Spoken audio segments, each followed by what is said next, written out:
વિદ્યાર્થી મિત્રો, હું છું કરણ પ્રજાપતિ. આજે આપણે ચેપ્ટર 14 આંકડાશાસ્ત્ર ભણીશું. તો આંકડાશાસ્ત્ર એટલે કે તમને ખબર પડી ગઈ હશે કે આ ચેપ્ટર માત્ર આંકડાઓ વિશેનું છે, બરાબર છે. આ સબ્જેક્ટમાં સૌથી ઈઝીમાં ઈઝી ચેપ્ટર હોય તો એ છે આંકડાશાસ્ત્ર. આંકડાશાસ્ત્રમાં તમારે પ્રેક્ટિસની બહુ જ જરૂર પડશે. જો તમે પ્રેક્ટિસ નહીં કરો તો તમને એક્ઝામમાં બહુ જ તકલીફ પડશે, બરાબર છે.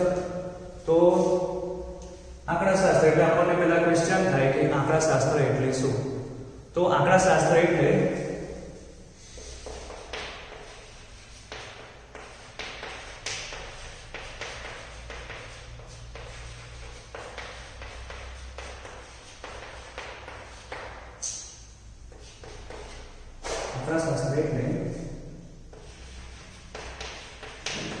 એકત્રિત કરેલી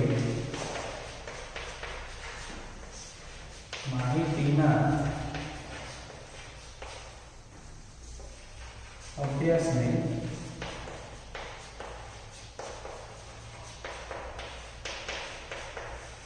આંકડાશાસ્ત્ર કહે છે. તો સમજવા માટે આપણે એક ઉદાહરણ લઈએ કે વર્ગમાં બેઠેલા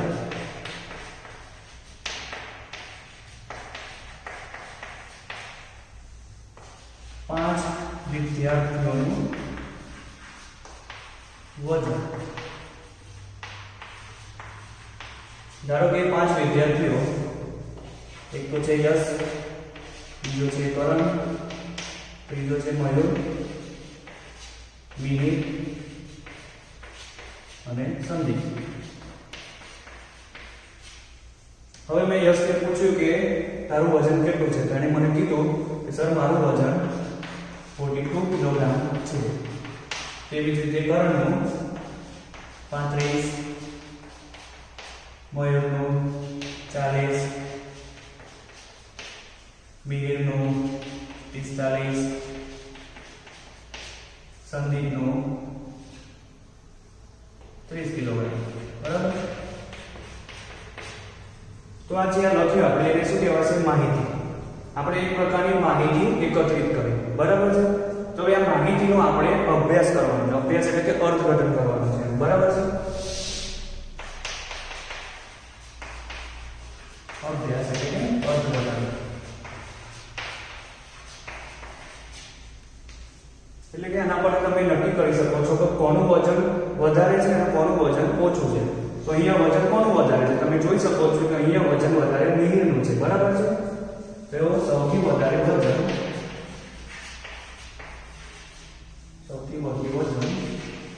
મિહિરનું છે. કેટલું છે? 45 કિલોગ્રામ. અને સૌથી ઓછું વજન કોનું છે? તો સંદીપનું છે. સૌથી ઓછું વજન કોનું છે? સંદીપ. કેટલું? 30 કિલોગ્રામ. તો હવે આ બંને વચ્ચેનો તફાવત જોઈએ. તો તફાવત એટલે કે બંનેનું સબટ્રેક્શન કરીશું, વધારેમાંથી ઓછામાં. તો તફાવત જોઈએ. બંને વચ્ચેના વજનનો તફાવત કેટલો થાય છે? તો 45 માઈનસ 30. તો કેટલો? 15 કિલોગ્રામ. એટલે કે મિહિર અને સંદીપના વજન વચ્ચેનો તફાવત કેટલો છે? 15 કિલોગ્રામ, બરાબર છે. તો અહીંયા આપણે શું કર્યું? એકત્રિત કરેલી માહિતી, એટલે આપણે પહેલા એકત્રિત કરી માહિતી અને આપણે એના પછીનો અભ્યાસ કર્યો, બરાબર છે. તો એકત્રિત કરેલી માહિતીના અભ્યાસને આંકડાશાસ્ત્ર કહે છે, બરાબર છે. હવે બીજી એક ડેફિનેશન જોઈએ. માહિતી એટલે શું?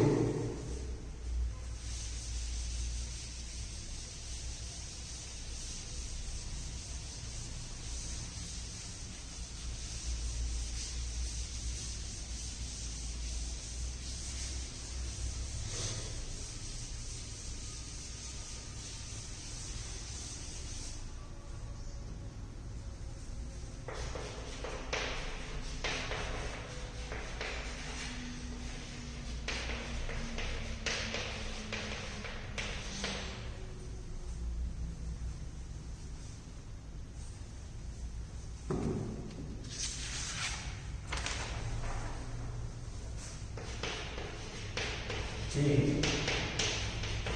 આંકડાકીય કે અન્ય રીત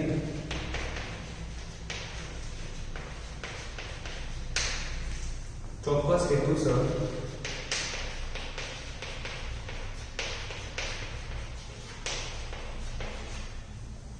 એકત્રિત કરવામાં આવે છે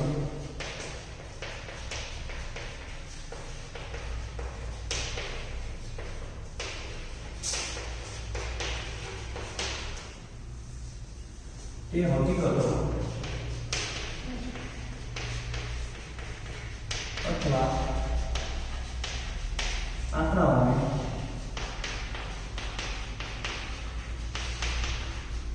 માહિતી કરે છે, જેને ઇંગ્લિશમાં કહેવાશે ડેટા.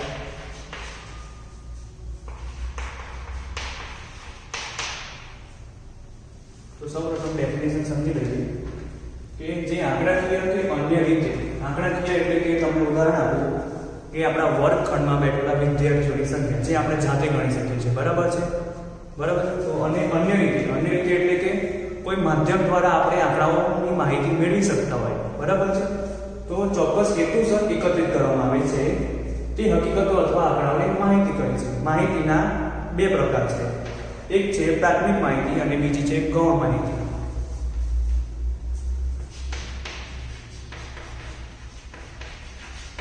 માહિતીના બે પ્રકાર છે, એક પ્રાથમિક માહિતી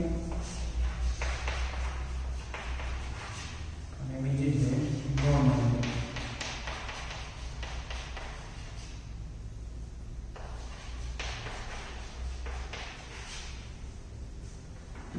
પ્રાથમિક માહિતીને પ્રાઇમરી ડેટા કહેવાશે ઇંગ્લિશમાં, અને ગૌણ માહિતીને સેકન્ડરી ડેટા કહેવાશે.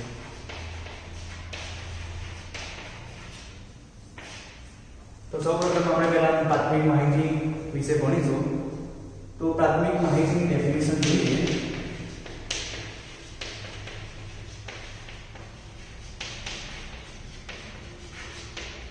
પ્રાથમિક માહિતી શું કહેવા માંગે છે?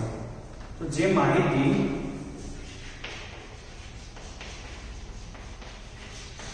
કોઈ ચોક્કસ હેતુને ધ્યાનમાં રાખી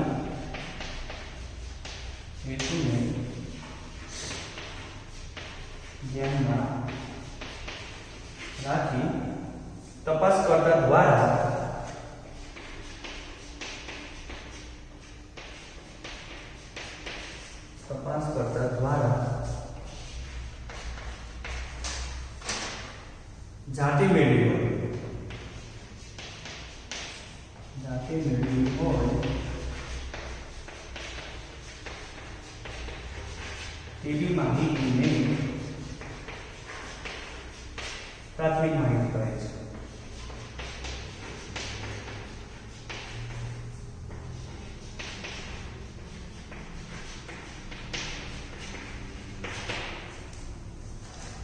શું કહેવામાં આવે? જે માહિતી કોઈ ચોક્કસ હેતુને ધ્યાનમાં રાખી તપાસકર્તા દ્વારા જાતે મેળવી હોય તેવી માહિતીને પ્રાથમિક માહિતી કહે છે.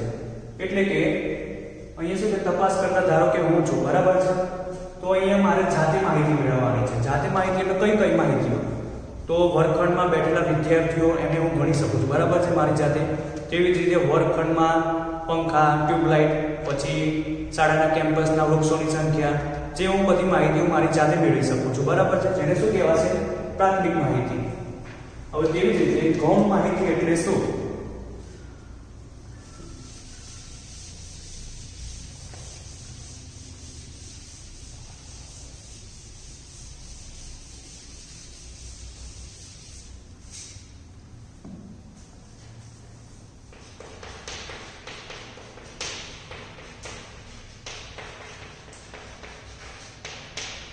ગૌણ માહિતી જે માહિતી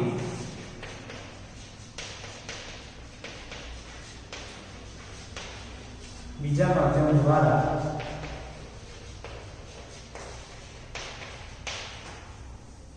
મેળવી હોય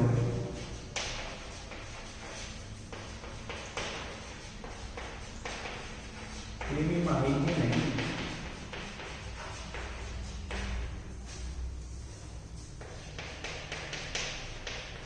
ગૌણ માહિતી કહે છે.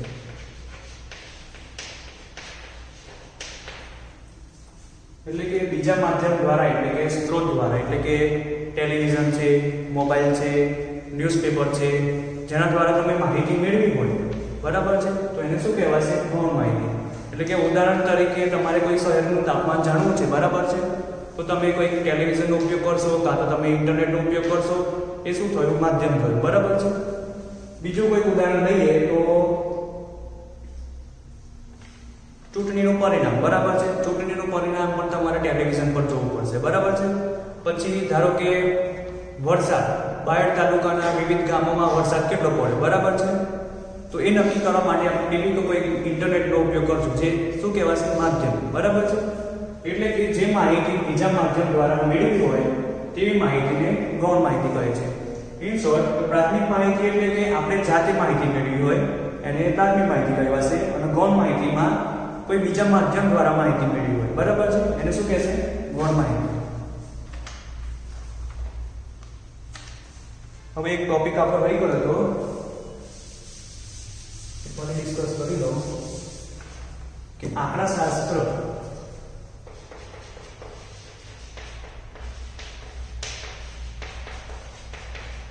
જેને ઇંગ્લિશમાં શું કહેવાશે? સ્ટેટિસ્ટિક્સ, બરાબર છે, જે લેટિન શબ્દ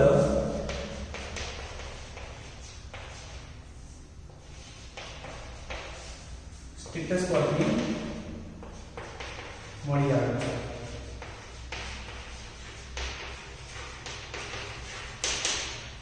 આ એક માર્ક્સના એમસીક્યુમાં પૂછાઈ શકે છે. પછી બીજું છે કે ડેટા. ડેટા પણ એક લેટિન શબ્દ ડેટાનું બહુવચન છે. ડેટા એ લેટિન શબ્દ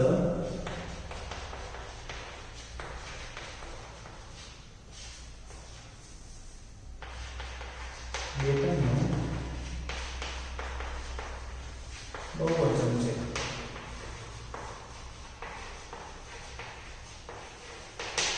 આ બંને એમસીક્યુમાં પૂછાઈ શકે છે, બરાબર છે, તે ખાસ ધ્યાનમાં લેવું. હવે આપણે ચાલુ કરીએ સ્વાધ્યાય 14.1.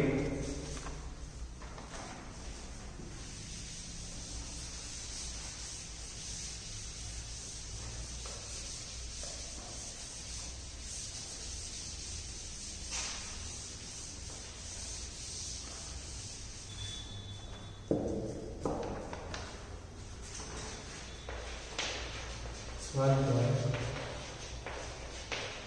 14.1. પહેલો પ્રશ્ન છે, તમે રોજિંદા જીવનમાંથી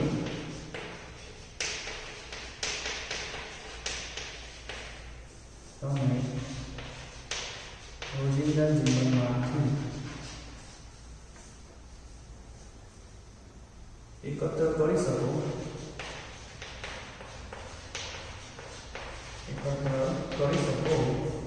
તેવી માહિતીના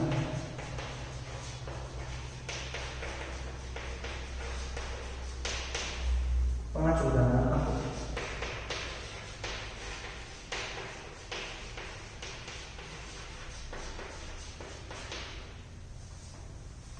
બરાબર છે. રોજિંદા જીવનમાંથી એકત્ર કરી શકો તેવી માહિતીના પાંચ ઉદાહરણ આપો. એટલે હમણાં મેં તમને કીધું એ પ્રમાણે એક તો છે વર્ગમાં બેઠેલા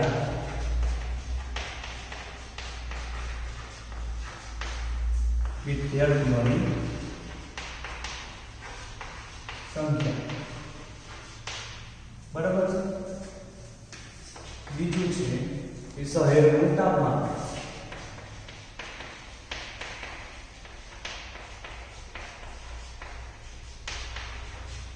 ત્રીજું છે શાળાના કેમ્પસના વૃક્ષોની સંખ્યા.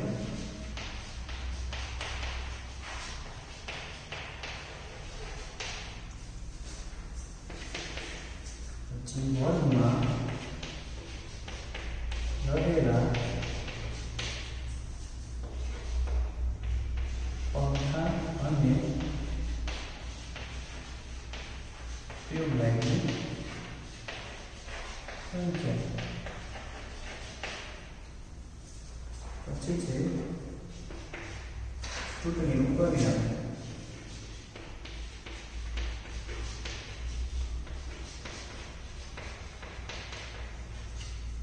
એ 5 ઉદાહરણ તમે આવા બીજા કેટલાય ઉદાહરણો લઈ શકો છો તમારી જાતે, બરાબર છે. તો હવે બીજો પ્રશ્ન છે જે બાજુમાં હું લખી દઉં.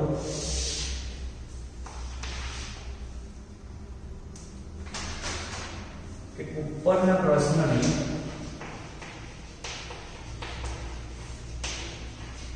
માહિતીનું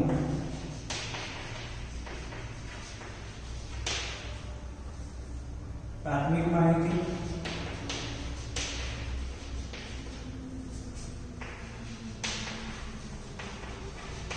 અને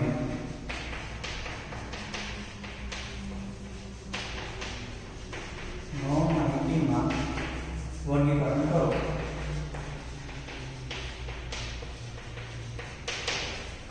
એટલે કે આ જે 5 ઉદાહરણો લખ્યા આપણે એમાંથી પ્રાથમિક માહિતી કઈ અને ગૌણ માહિતી કઈ એ આપણે જોવાનું છે, બરાબર છે. તો વર્ગમાં બેઠેલા વિદ્યાર્થીઓની સંખ્યા પહેલા હું તમને રિપીટ કરી દઉં. પ્રાથમિક માહિતી અને ગૌણ માહિતી એટલે શું? તો પ્રાથમિક માહિતી એટલે કે આપણે જાતે ગણતરી કરી શકતા હોય, બરાબર છે, એને પ્રાથમિક માહિતી કહીશું. અને ગૌણ માહિતી એટલે કે કોઈ માધ્યમ દ્વારા આપણે આંકડાઓ મેળવતા હોય, માહિતી મેળવતા હોય એને ગૌણ માહિતી કહે છે. તો વર્ગમાં બેઠેલા વિદ્યાર્થીઓની સંખ્યા એ કઈ માહિતી કહેવાશે? કઈ માહિતી કહેવાશે? પ્રાથમિક માહિતી, કારણ કે આપણે જાતે ગણતરી કરી શકીએ છીએ વિદ્યાર્થીઓની સંખ્યા, બરાબર છે. અને શું કહેવાશે? પ્રાથમિક માહિતી.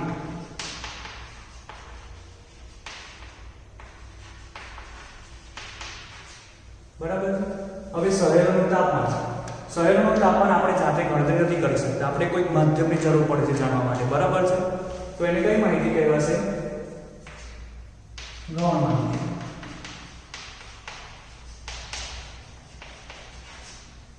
પછી છે શાળાના કેમ્પસના વૃક્ષોની સંખ્યા. શાળાના કેમ્પસના વૃક્ષોની સંખ્યા આપણે જાતે ગણતરી કરી શકીએ છીએ, બરાબર છે. તેને શું કહેવાશે? પ્રાથમિક માહિતી.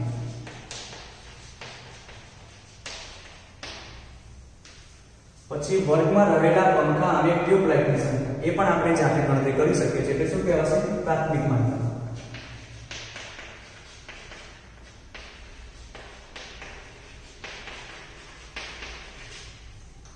પછી છે ચૂંટણીનું પરિણામ. ચૂંટણીનું પરિણામ આપણે જાણવું હોય કે કયા નેતાને કેટલા વોટ મળ્યા છે, એ બધું જાણકારી આપણને ક્યાંથી મળશે? કે ટીવી કે મોબાઈલ પરથી મળશે, બરાબર છે, કે ન્યૂઝપેપર પરથી મળશે. તો આને શું કહેવાશે? ગૌણ માહિતી.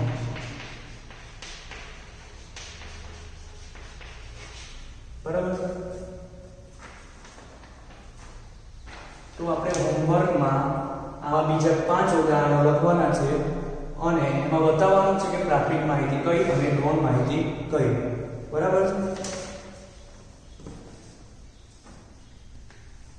જે હોમવર્ક આપો એ તમારે ગ્રુપમાં મોકલવાનું રહેશે નહીં, મને પર્સનલી મોકલજો, બરાબર છે. અને કોઈને ક્વેરી હોય, કોઈને ભૂલ હોય, કોઈને ખબર ના પડી હોય તો મને પર્સનલી મેસેજ કરી શકે છે. જેમાં મારો મોબાઈલ નંબર છે 9173697740, બરાબર છે.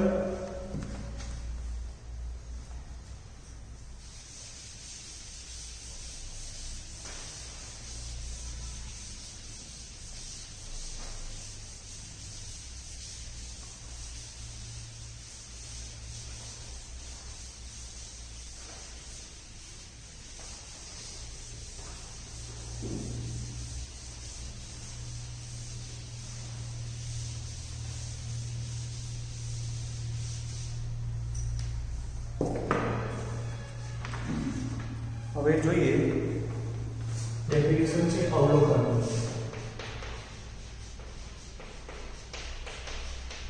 અવલોકન એટલે કે પ્રાપ્તતા.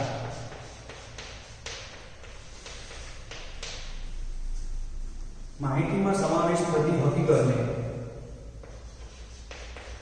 માહિતીમાં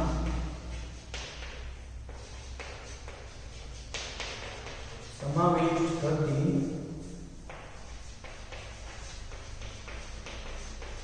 હકીકતને રજૂ કરતા આંકડાઓને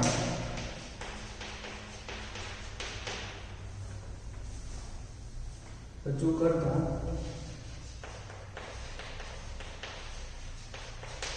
આંકડાઓને અવલોકન અથવા પ્રાપ્તાંક કહે છે.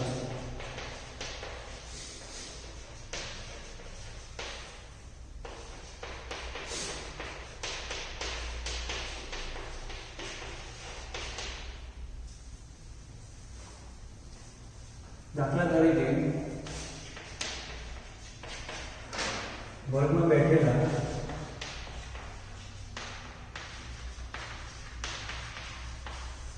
વિદ્યાર્થીઓની ઊંચાઈ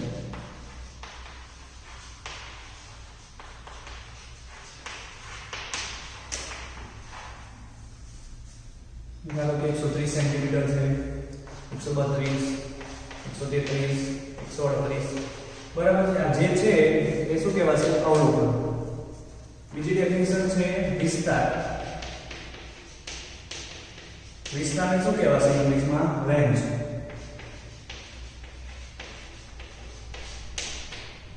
તો વિસ્તારની ડેફિનેશન જોઈએ તો માહિતીના મહત્તમ અને લઘુત્તમ અવલોકનોના માહિતીના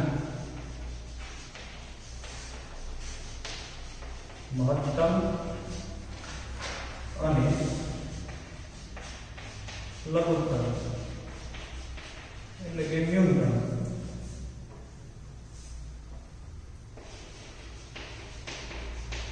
અવલોકનોના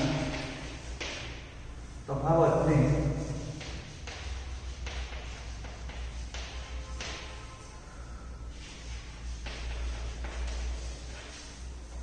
આપેલી માહિતીનો વિસ્તાર કરે છે.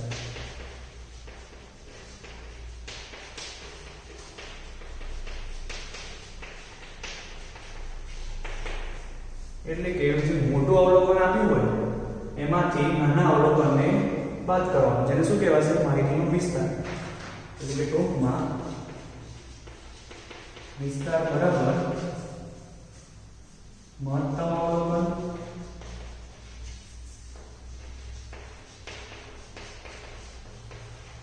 માઇનસ ન્યૂનતમ અવલોકન.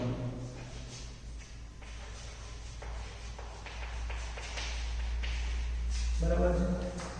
એક જ વિસ્તારનું એક્ઝામ્પલ લઈએ એટલે તમને ખબર પડી જશે.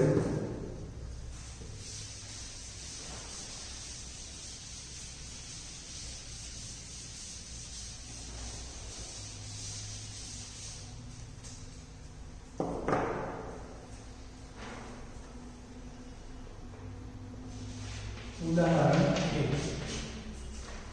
ગણિતની એક કસોટીમાં ગણિતની એક કસોટીમાં 10 વિદ્યાર્થીઓએ મેળવેલા ગુણ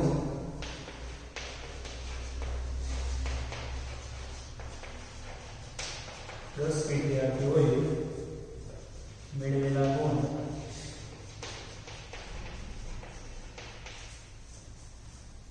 નીચે મુજબ છે.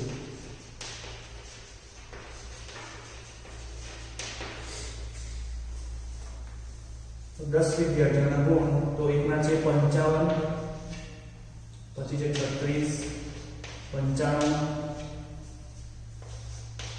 73, 60,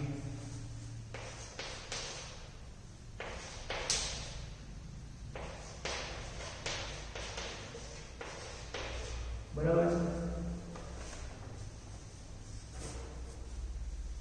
તો અહીંયા આપણે જોવાનું છે કે મહત્તમ અવલોકન કરો, મહત્તમ ગુણ કયા અને ન્યૂનતમ ગુણ કયા. બરાબર છે. તો સૌપ્રથમ આપણે ચડતા ક્રમાંક લખીશું. બરાબર છે.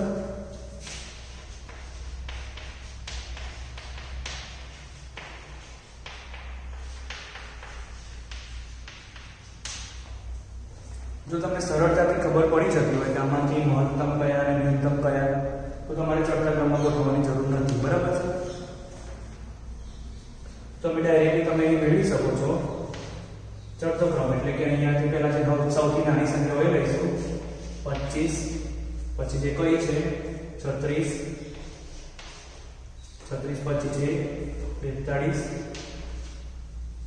45 પછી છે 55, પછી છે 60, પછી છે 62, પછી છે 73, 75, 78 અને 55. તેના પરથી આપણે સરળતાથી નક્કી કરી શકીએ છીએ કે સૌથી નાની સંખ્યા કઈ કે 25 છે અને મોટી 95 છે. બરાબર છે? તેનો વિસ્તાર કઈ રીતે શોધી શકીશું?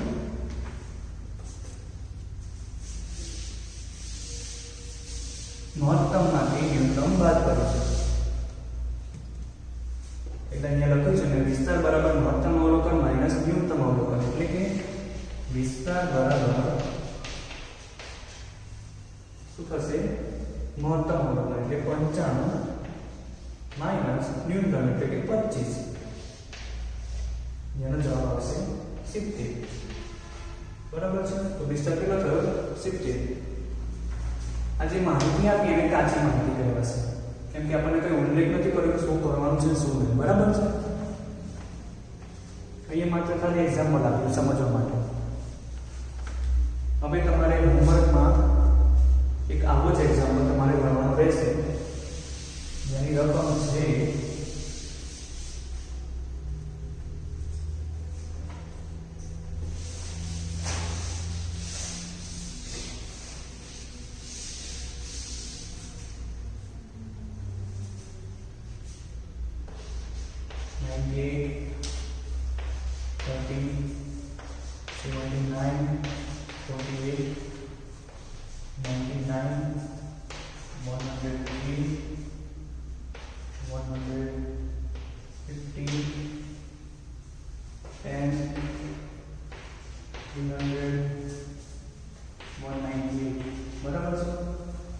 તમારે વિસ્તાર શોધવાનો છે.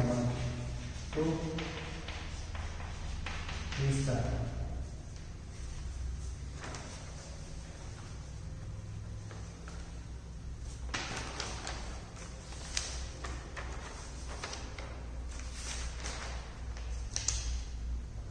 ઓકે.